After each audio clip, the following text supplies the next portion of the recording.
I want to introduce a good friend who I've known for getting on close to 20 years now. Chris McBride is a friend, a brother. We've been in his house in crazy places in the Middle East. And one of the things I remember, I'll stand, check this out. Chris is one of the guys I get to give a hug to like this. And so, but anyway, I remember one of the things that struck me was because they were in a dangerous place and we were at their house. And I just remember there was a sign by the door that said, "Stop before you open the door. Pray and listen," about directions where they're supposed to go through the city, all that kind of stuff. It's just, that was the kind of place they were living in at the time. And I've watched Chris grow up. I've watched Chris, he's watched me grow up. But I've watched him go through hard times, and I've also watched him help to be a part of a church planting movement that reached thousands and thousands and thousands of people, and to the glory of God. So y'all, Father, bless Chris. Make us hungry listeners today. Lord, change lives in this moment in the name of Jesus. And y'all give it up for Chris McBride.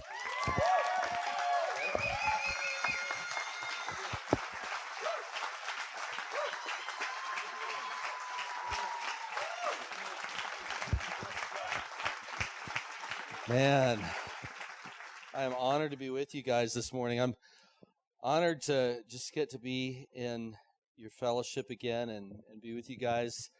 It's been a while since I've come up, and man, God's good. I'm honored to be in your presence this morning. As the worship was going on, and just sensed the Lord saying something this morning about you guys. He said to me, "You guys are a chosen race. You're a holy priesthood, and you're a people for God's own possession." Let's just take a second there. Lord, we're yours. I just felt like the Lord was honoring you guys this morning because there's givenness to him in this room. There's a yes, a resounding yes in the hearts of so many of you guys. Yeah, I just speak the honor of the Lord over you this morning. Just feel like he really wants you to bathe in it a little bit. This morning, we're going to talk a little bit about what our dad's doing. We're going to talk about what our Father's doing in the earth. And, you know, the great thing about it, when we talk about what Dad's doing, we get invited into being a part of it with him. He doesn't do stuff without taking his kids along. And we get to be a people that get invited into the adventure that God has. We get to be a people that are a community that God calls out and says, "Come, won't you come after me and let us run together?" Isn't that good? That's straight out of Song of Songs. He's saying it over you this morning. I'm calling you. Let us run together. Let's run together.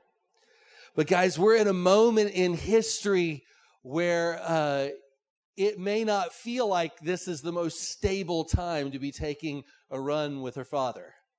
It may feel like it's a time in history where there is instability, there's conflict, there's danger, there's things going on around the world, and we're looking out and we're going, you know what? It feels safe right here to be where I am.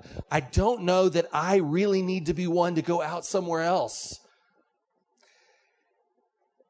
This is a season in the world where the nations are shaking. The nations are shaking wherever we go. But there's another piece of good news in the midst. It's that God's shouting. The nations are shaking, but God is shouting. And in this season, he's inviting us to come partner with him, to be with him as he does things that this world's never seen before. Just a few weeks back, I was in the country of Greece. I was sitting out on the sidewalk area right in front of the airport. I wasn't meeting with a Greek gentleman. I was sitting there meeting with a Syrian refugee in the middle of Europe. Crazy things that maybe just a few years ago we wouldn't have seen. But as I was sitting knee to knee and face to face with a young man named Riyadh, he was telling me his story. His story didn't really just start in the months before as he had come to Greece. His story had started years before, as he would just tell me how empty his life had been for years, and how he had been hungry for something, but he had never known what that something was. And then even in his time in Syria, he would encounter different people that were different from him and different from his majority Muslim faith. He would encounter Christians. And he said, even as I would encounter Christians in Syria, just the few that were there, he said, I would see there's something different about these guys. There's a light in their eyes that isn't in other people's eyes. There's a peace in their hearts that's just not there with the other people that I knew. The Muslims that I knew were full of anger, and they were full of just control and trying to control the world around them.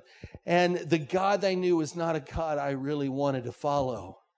He said, but as I came over here to Greece, he said, I saw something completely different. He said, you Christians are the only ones that care. You Christians are the only ones that take care of us. You're the only ones that feed us. The nations of this earth have turned their back on us. But you followers of Jesus, you're here to make a difference. He said, I want to follow that God. The God of Jesus, the God of love, said, that's the God that I want as my Father. You know, Matthew 24 talks about this time, these end times. Maybe some of us like to kind of think about the end times and what's coming down and different things going on. Jesus told us what would come. And I believe we're living in times just like what Jesus described. He described in Matthew 24 wars and rumors of wars. He talked about nation rising against nation and people against people, and famines and earthquakes and persecution like we've never seen. Talked about lawlessness increasing and the love of God's people growing cold. It sure describes what we're seeing in the world today. And yet all of that chaos, all of those things going on don't really culminate until we see it culminate in verse 14. And he says, in the context of all these wars and rumors of wars and the chaos going on around, he says, and this gospel of the kingdom will be preached to all the nations as a witness. And then the end will come. See, the end doesn't come with the wars and the rumors of wars. The end doesn't come with the chaos and the nation rising against nation. The end doesn't come with lawlessness or persecution or people being beheaded by ISIS around the world.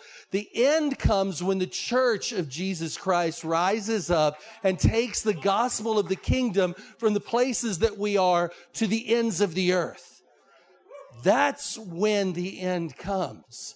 As one wonderful African-American preacher some years back, Shadrach Meshach Lockridge, I love his name, S.M. Lockridge, he put it like this. He said, if you want the king to come, then finish the job.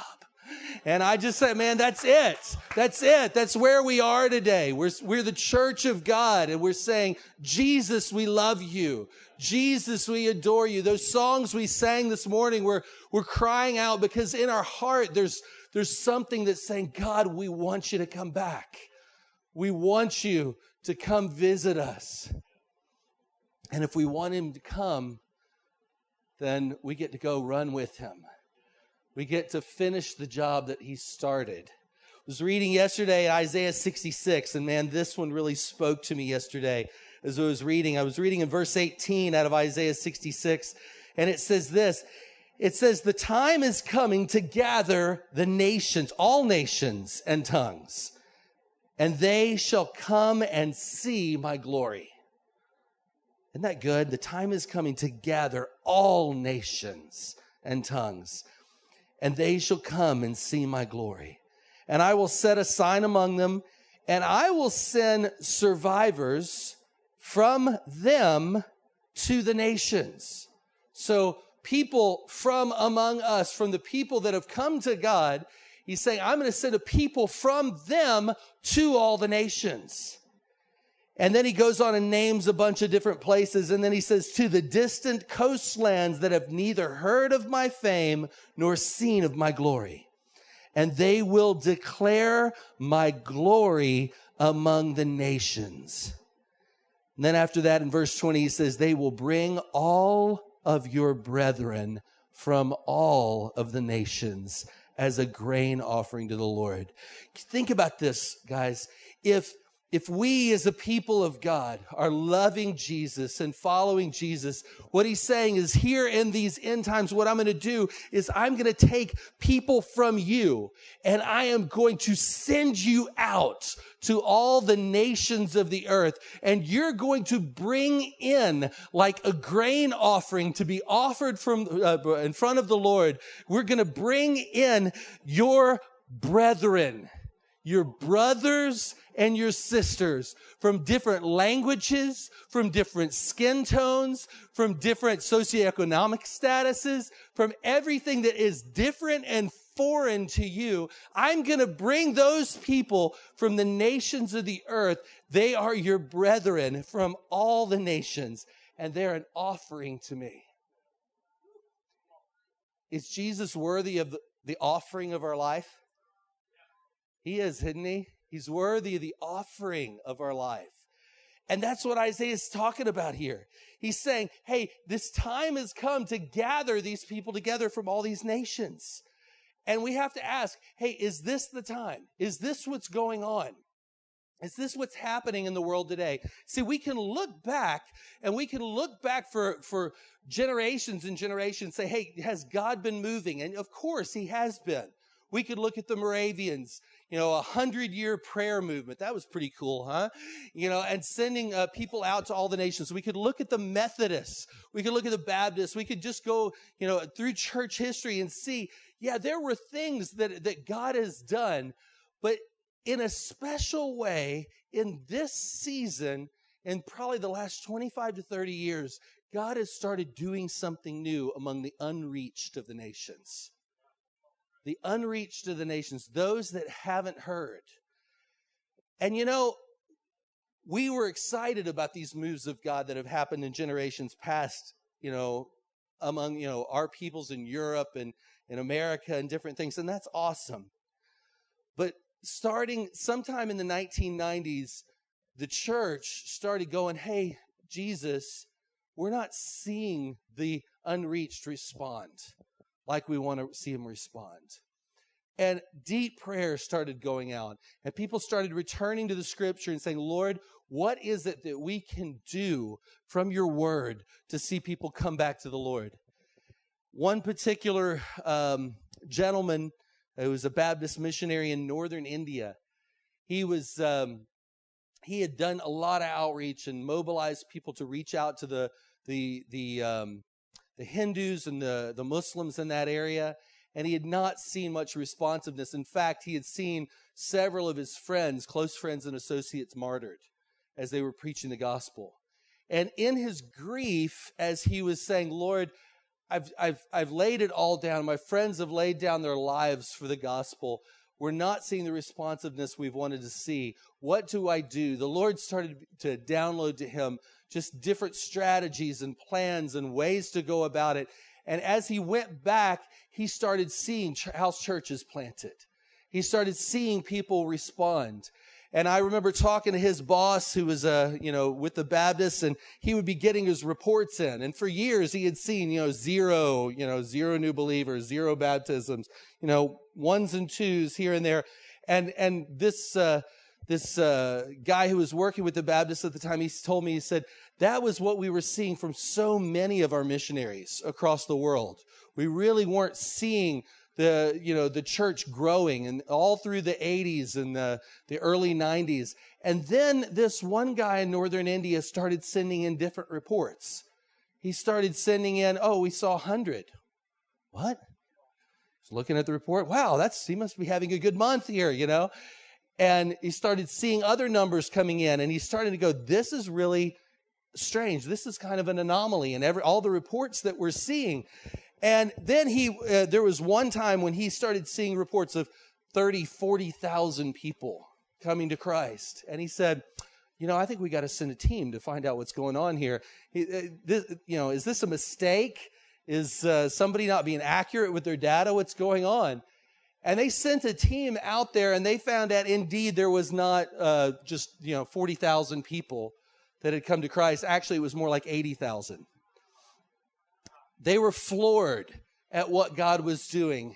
And God was saying in this time, this was in the early 1990s, he was saying, I am doing something new. I'm doing something new.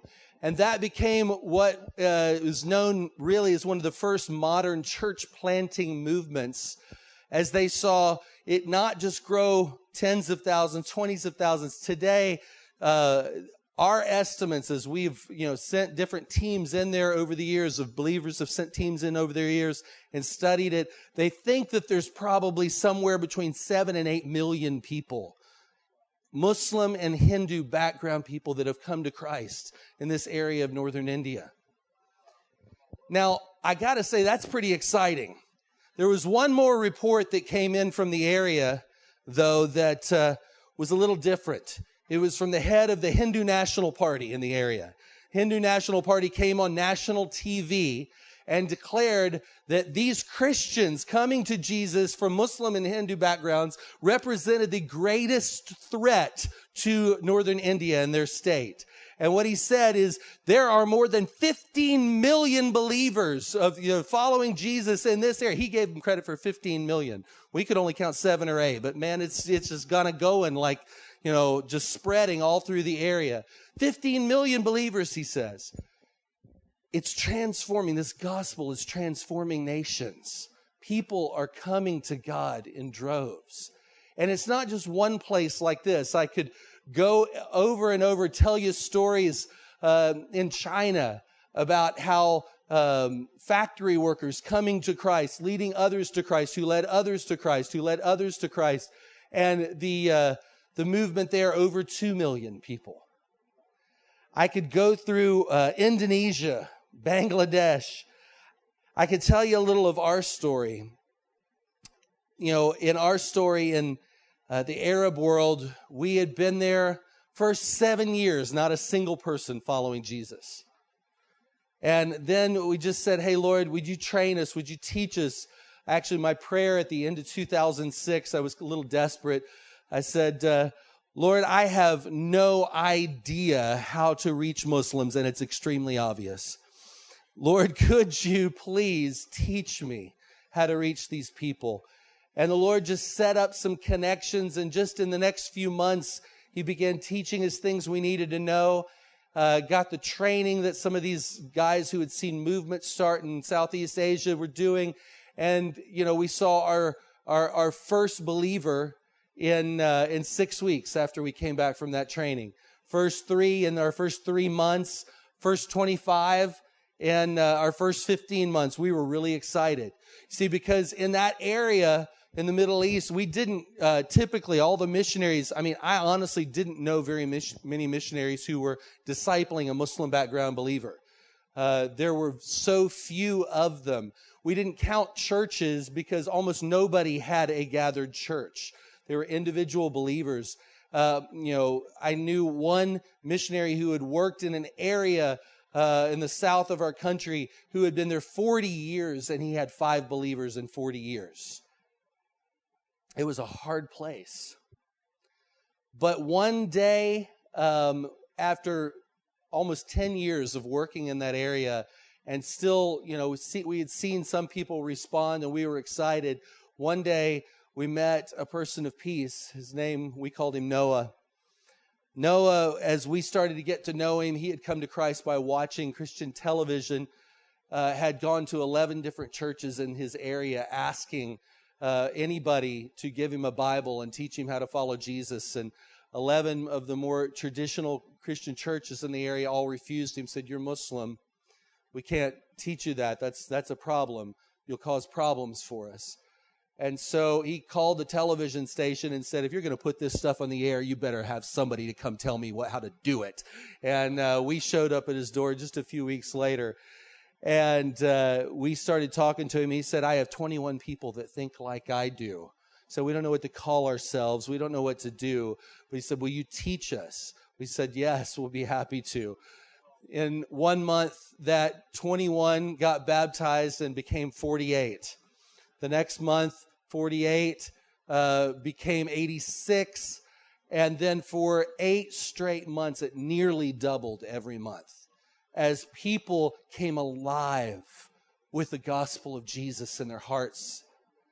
You see, God's doing something in these last days. He is stirring a hunger around the world. He's calling people all around the world. He's doing his part. He's calling people from the nations. People are hungry. They just need somebody there. They need somebody to give them a Bible. They need somebody there in front of them to teach them and to show them how to follow Jesus. In the years that we got to be there working with Noah and his people, we got to see literally thousands of believers all over. Every major city in the country we lived in had house churches in that city. It went into 3 other countries, 1 other country, into Syria in a really big way. One fun story out of Syria was this. After persecution hit, and it was really, really heavy in us and with our team and everybody there, Noah was sitting actually in another country, and a friend of mine brought him a Muslim background believer. See, this guy had come to Jesus several years before, but out of fear, he had never shared his faith. He had never done anything with it. And as this young man, Ali, came and sat with Noah, he sat with him for 4 hours and heard everything that had happened. And he said, "I've got to do something. There are people dying that don't know Jesus. I have to take the message of Jesus to my friends." So he gets up, and he's a Syrian guy, and he goes back to his hometown of Homs in Syria. You may have heard it on the news. And as he's walking the streets of Homs, he's praying. He says, "Jesus, will you show me someone that I can share with? Someone that's open to you." And as he walks past the computer store, he looks in the window and he sees the owner of the computer store, and he's got a picture of Jesus on his screen. He thinks, I wonder if this guy might be open. So he turns and he goes into the computer store, and he starts to talk to the guy, finds out that yes, indeed, this guy's open. And over a series of conversations, he finds out it's not just him, it's him and his 6 friends that he has been talking to about his interest in Jesus. This guy, the computer store guy, comes to the Lord. His 6 friends come to the Lord. Their friends start coming to the Lord, and they start a whole house church movement there in Homs, Syria, right before ISIS comes in. Well, ISIS did come in, and when they came in, it hit hard among the believers. See, guys, there's people all around the world today that are willing to give their life for this message of Jesus. And they're hungering for something. They're even dying for him. These guys, Ali's friends, they all disappeared. Ali ended up ran to Lebanon, and then found his way to Turkey. He was extremely depressed, just feeling like everything that I've just invested in has blown up on me and been lost. I don't even know what I'm going to do. In Turkey, he's in a refugee camp. He's sick, so he goes to see the doctor in the refugee camp. And as he's sitting there with this young female doctor, Syrian lady, this Syrian doctor begins to ask him questions. And Ali just kind of shakes his head. Whoa, wait a minute. The questions she's asking me are the questions that I taught my friends back in Holmes to ask their friends to see if they were hungry for Jesus. You see, this lady was a 6th-generation house church member. 6 generations of churches had been planted and planted and planted, and now they're all through southern Turkey in the refugee camps. You don't hear that on the news.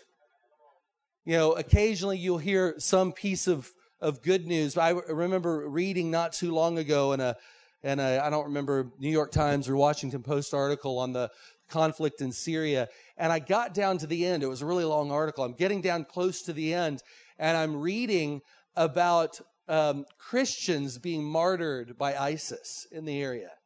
And I'm thinking, you know, oh, this is sad. You know, Christians, these traditional Christians from this area being martyred. And then I realized the way it was describing them, these guys they saw themselves as missionaries.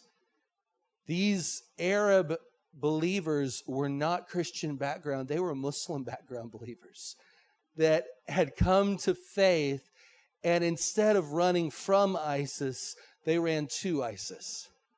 You see, all through the world today, there's people that are coming to Christ and willing to give their lives for the gospel.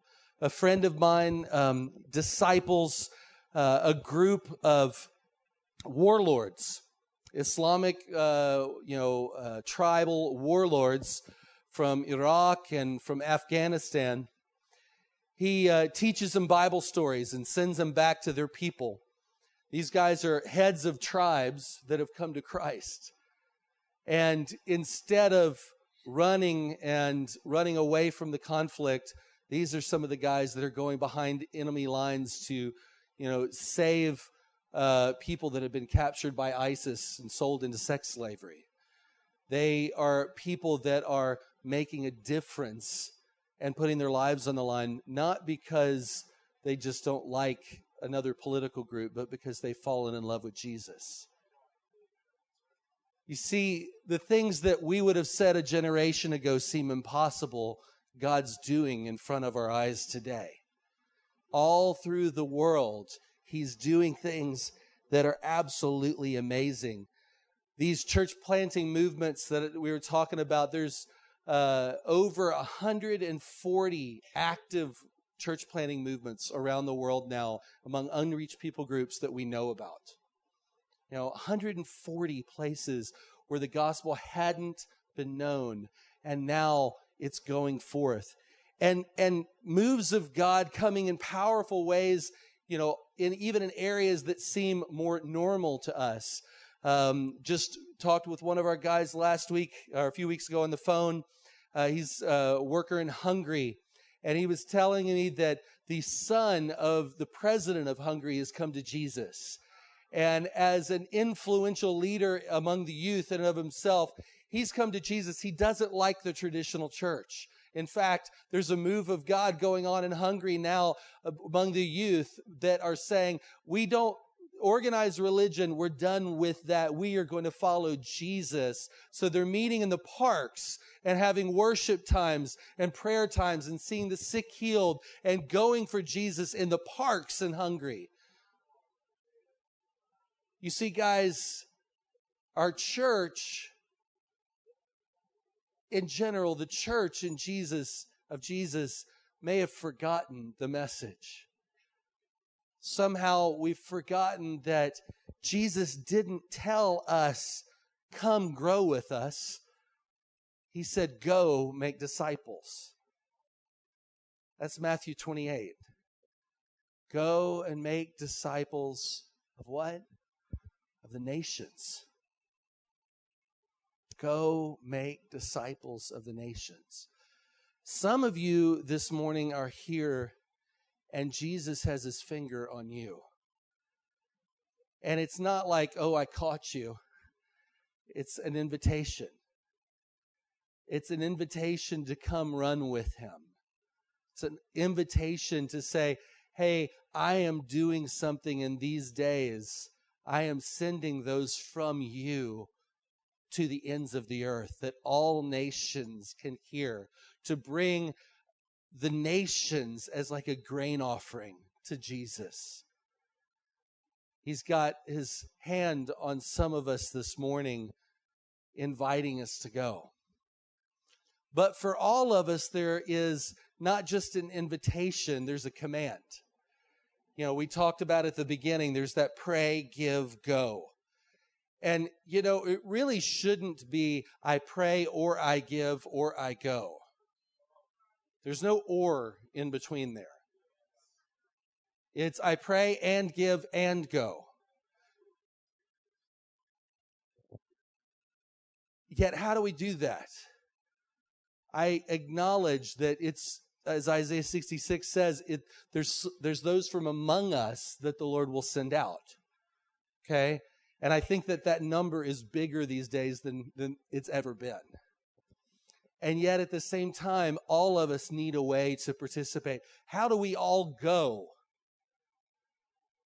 Well, Jesus said that we're to go make disciples. And whether that is here, you know, in Fort Worth, or it's in the ends of the earth, you can make disciples of the person in front of you. And if you don't just see, this is the person in front of me, this is the, you know, John from work, but if you look at John and you see the immense ability that John has to touch 1 and 2 and 10, and you can see the nations behind John. See, that's the thing I think Jesus was saying. He said, don't see just the person in front of you.